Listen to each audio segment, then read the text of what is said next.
Don't drag army into politics. Rajnath warns Rahul over 10% claim. Don't का मतलब है डू नॉट।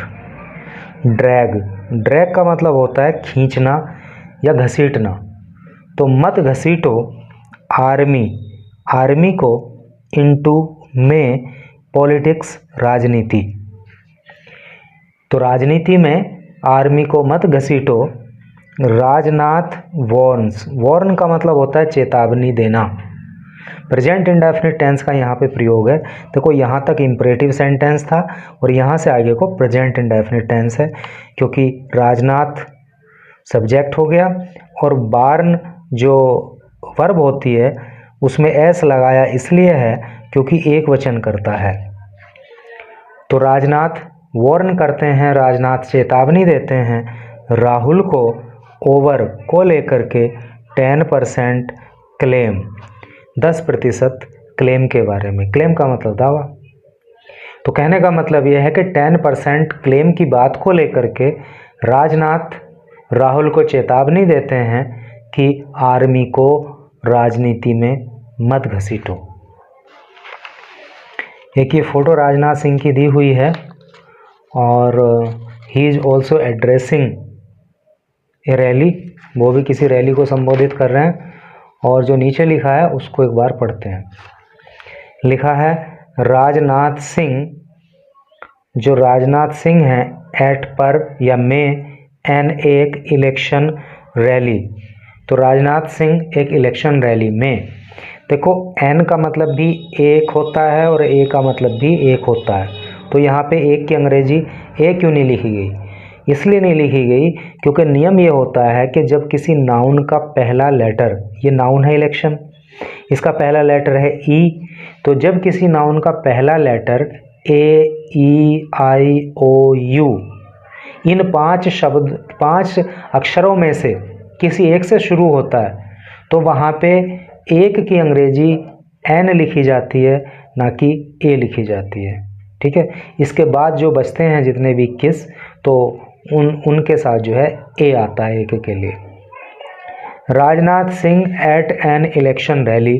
तो राजनाथ सिंह एक चुनावी रैली में इन पटना के अंदर ऑन ट्यूसडे को।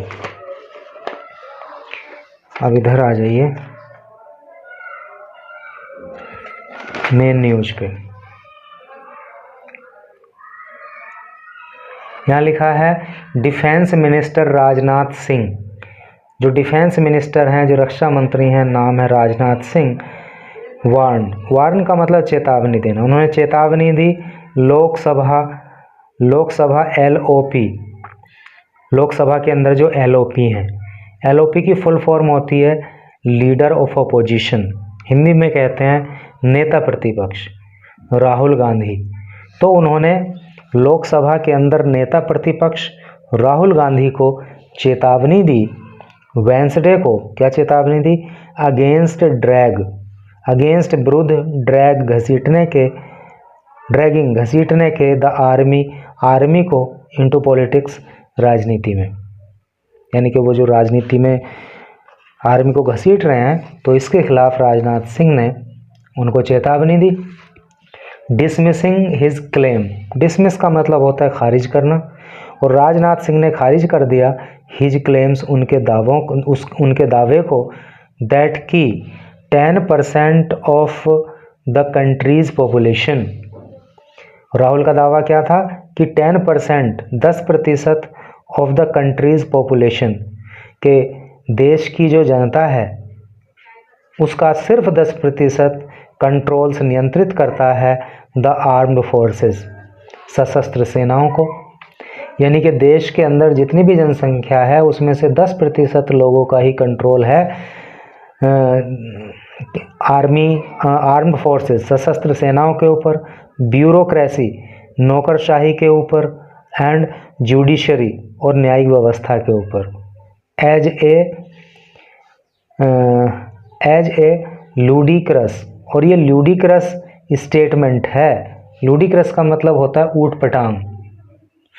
और उन्होंने राजनाथ सिंह ने कहा कि बड़ा ऊट पटांग बयान है, सजेस्टिंग, जो सुझाव देता है, जो कहता है that should be caste based reservation, कि जाति आधारित रिजर्वेशन होना चाहिए, जाति आधारित आरक्षण होना चाहिए इन रिक्रूटमेंट, भर्ती में ऑफ सोल्जर्स, सैनिकों की। तो राजनाथ सिंह ने कहा है कि राहुल गांधी का यह बड़ा बेतुका बयान है, बड़ा अटपटा बयान है कि सिपाही सैनिकों की भर्ती में जो है जाति आधारित आरक्षण हो। Whenever this country faced a crisis, whenever, जब कभी भी, this country, इस देश ने, faced, सामना किया है, एक क्राइसिस, एक क्राइसिस का मतलब क्या होता है? मुसीबत, परेशानी। तो जब भी देश पे संकट आया, आवर सोल्जर्स, हमारे जो सैनिक हैं, हेल्प्ड, उन्होंने मदद की, इंडिया, भारत की, होल्ड इट्स हेड हाई, कि भारत का सिर ऊंचा रहे। विद दियर ब्रेवरी, विद, साथ, दियर, अपनी, ब्रेवरी का मतलब बहादुरी, यानी कि जब भी देश पे संकट आया तो हमारे देश के सैनिकों ने अपनी बहादुरी दिखाते हुए भारत का सर हमेशा ऊंचा रखा।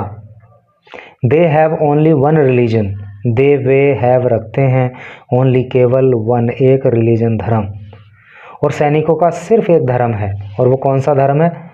सैन्य धर्म।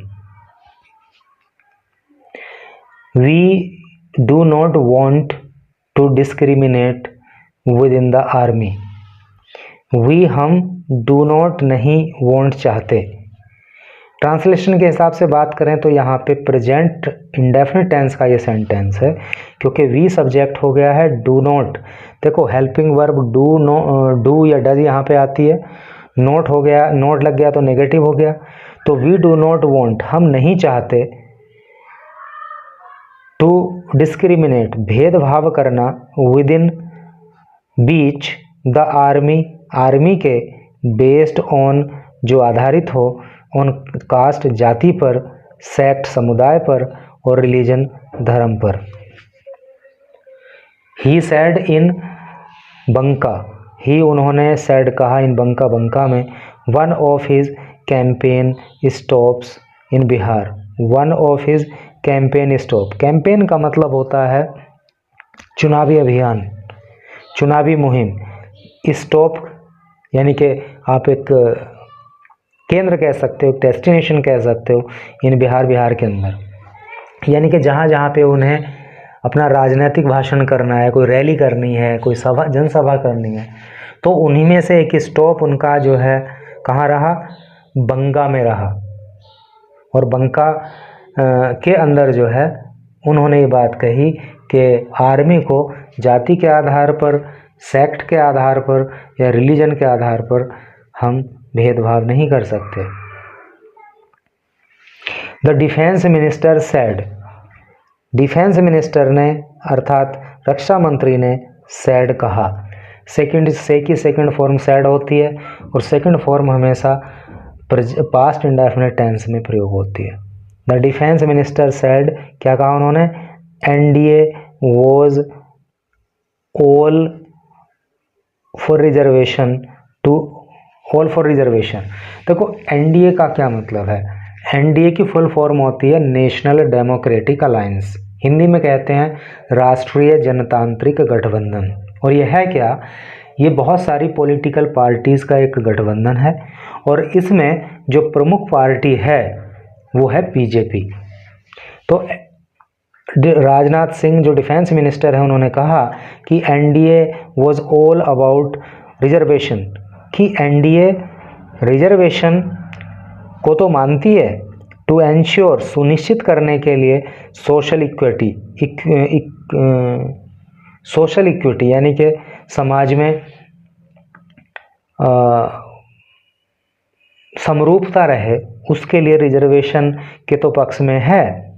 बट टॉकिंग अबाउट कास्ट, लेकिन टॉक का मतलब बात करना, अबाउट कास्ट, जाति के बारे में, इन आर्मी, आर्मी के अंदर, वॉज अगेंस्ट, वो खिलाफ है, नेशनल इंटरेस्ट, देश के हित में। तो राजनाथ सिंह ने कहा कि NDA was all about reservation, कि एनडीए रिजर्वेशन को तो मानती है, टू एंश्योर, सुनिश्चित करने के लिए, सोशल इक्विटी, समाज में समरूपता रहे, उसके लिए रिजर्वेशन के तो पक्ष में है। बट टॉकिंग अबाउट कास्ट, लेकिन टॉक का मतलब बात करना, अबाउट कास्ट, जाति के बारे में, इन आर्मी, आर्मी के अंदर, वॉज अगेंस्ट, वो खिलाफ है, नेशनल इंटरेस्ट, देश के हित में। यानी कि हम रिजर्वेशन को तो सही ठहराते हैं, लेकिन आर्मी के अंदर जाति के आधार पर रिजर्वेशन होना या वहाँ पे जाति की बात करना देश के इंटरेस्ट में नहीं है, देश के हित में नहीं है।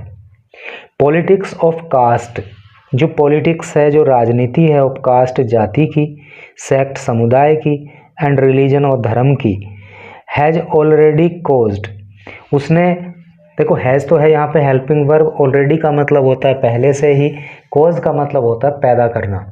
ट्रांसलेशन के हिसाब से प्रेजेंट परफेक्ट टेंस है, क्योंकि जहाँ पे हेल्पिंग वर्ब हैज़ या हैव आ जाता है, मेन वर्ब की थर्ड फॉर्म आ जाती है, तो वहाँ पे प्रेजेंट परफेक्ट टेंस हो जाता है। और ऑलरेडी यहाँ पे एडवर्ब का काम कर रहा है, क्योंकि एडवर्ब का मतलब होता है वर्ब की विशेषता बताने वाले शब्द। तो ये शब्द कोज वर्ब है, उसकी विशेषता बता रहा है। कोज का मतलब पैदा करना, कैसे पैदा करना, पहले से ही। तो जाति की जो राजनीति है, जो धर्म की राजनीति है, जो समुदाय की राजनीति है, उसने पहले से ही पैदा किया है ग्रेट हार्म। ग्रेट का मतलब होता है बड़ा, हार्म का मतलब होता है नुकसान, टू द कंट्री, देश को। तो इसने पहले से ही देश को बहुत बड़ा नुकसान दिया है। Rahul made the 10% remark. Rahul ने मेड, मेक की सेकंड फॉर्म मेड होती है। मेक का मतलब बनाना या कहना। तो राहुल ने 10% रिमार्क, 10% के बारे में टिप्पणी की थी। Alluding to upper castes hogging opportunities everywhere. तो उन्होंने, राहुल गांधी ने 10% पॉपुलेशन की बात की थी। एल्यूड, एल्यूड का मतलब होता है संकेत करना। तो उनकी टिप्पणी संकेत करती है अपर कास्ट, उच्च जाति, उच्च जातियों की ओर। होगिंग अपॉर्चुनिटीज़, होग का मतलब होता है छीन लेना।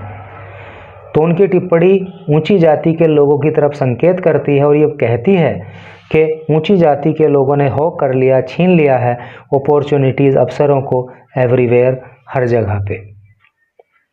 While campaigning for India blog, while जब कैंपेनिंग, कैंपेन का मतलब होता है चुनाव प्रचार करना, for India blog, India blog के लिए, इन औरंगाबाद, औरंगाबाद में द प्रीवियस डे, एक दिन पहले। यानी कि औरंगाबाद में इंडिया ब्लॉग के लिए प्रचार प्रसार करते हुए एक दिन पहले ये टिप्पणी राहुल गांधी ने की थी। देखो इंडिया ब्लॉक क्या है, जैसे अभी आपने एनडीए पढ़ा था पीछे, तो उसी तरह से इंडिया है। इंडिया भी कई सारी पॉलिटिकल पार्टीज़ का एक गठबंधन है, और इस गठबंधन में जो सबसे मुख्य पार्टी है वो कांग्रेस है। और एनडीए में सबसे प्रमुख पार्टी कौन है, बीजेपी।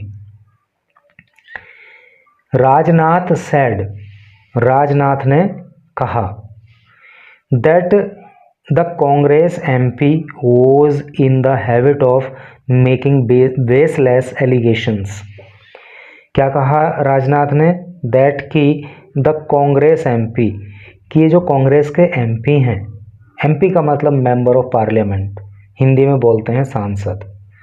तो ये जो कांग्रेस के सांसद हैं, वॉज इन हैबिट, तो ये उनकी हैबिट है, ये उनकी आदत है, ऑफ मेकिंग, बनाना, बेसलेस, निराधार, एलिगेशंस, आरोप, है नी।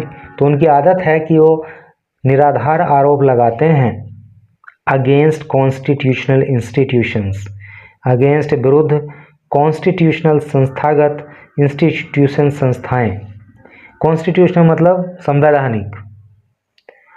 तो जो संवैधानिक संस्थाएं हैं उनके ऊपर ये निराधार आरोप लगाते हैं। टू क्लॉक, क्लॉक का मतलब होता है ढक देना, छुपा लेना। द रीजन्स, उन कारणों को, why the opposition repeatedly suffers electoral defeat. Opposition का मतलब विपक्ष होता है, रिपीटेडली का मतलब होता है बार बार, सफ़र का मतलब सहन करना, बर्दाश्त करना, इलेक्टोरल डिफीट का मतलब होता है चुनावी हार। कहने का मतलब यह है कि बार बार चूँकि इंडिया ब्लॉक की चुनाव के अंदर हार हो रही है, तो उसके जो कारण हैं उनको छुपाने के लिए, उनको क्लॉक करने के लिए राहुल गांधी बार बार इस तरह की टिप्पणी करते हैं। ही सैड उन्होंने कहा, ही उन्होंने सैड कहा, किसने कहा? राजनाथ सिंह ने कहा। The party and it's India blog, की जो पार्टी है अर्थात जो कांग्रेस है, एंड इट्स और इसका जो ये इंडिया ब्लॉग है, इंडिया गुट है, इंडिया ब्लॉग अलाइज, अलाइज का मतलब होता है सहयोगी या साथी। जैसे इंडिया ब्लॉग में कई सारी पार्टीज हो गई, तो वो क्या है? इंडिया ब्लॉग की अलाइज हैं, एक दूसरे के वो साथी हैं। Had been targeting election commission, तो वो इलेक्शन कमीशन को यानी कि चुनाव आयोग को भी टारगेट करते रहे, चुनाव आयोग पे भी निशाना साधते रहे हैं वो। तो ऑन अलेज्ड वोट थेफ्ट, किस बात को लेकर के? ऑन अलेज्ड कथित वोट थेफ्ट, वोट चोरी के मामले को लेकर के। Without A shard of evidence, without बिना एक शार्ड ऑफ एविडेंस, एविडेंस का मतलब होता है सबूत और शार्ड का मतलब होता है टुकड़ा। तो बिना किसी सबूत के टुकड़े के, अर्थात उनके पास कोई भी सबूत नहीं है, लेकिन उसके बाद भी वो इलेक्शन कमीशन को भी टारगेट करते रहते हैं। इस तरह की बात जो है राजनाथ सिंह ने कही। तो आई होप कि डेफिनेटली आपको काफ़ी कुछ सीखने को मिला होगा। तो इसी तरह से आप इस न्यूज़ चैनल पे न्यूज़ की वीडियोस वॉच करते रहना, अपने घर पे प्रैक्टिस करते रहना, बोलने की भी और पढ़ने की भी। और देखोगे तुम अगर कॉन्टीन्यूअसली 3 महीने मेहनत कर लोगे तो आपकी इंग्लिश बहुत बहुत शानदार हो जाएगी। Thank you.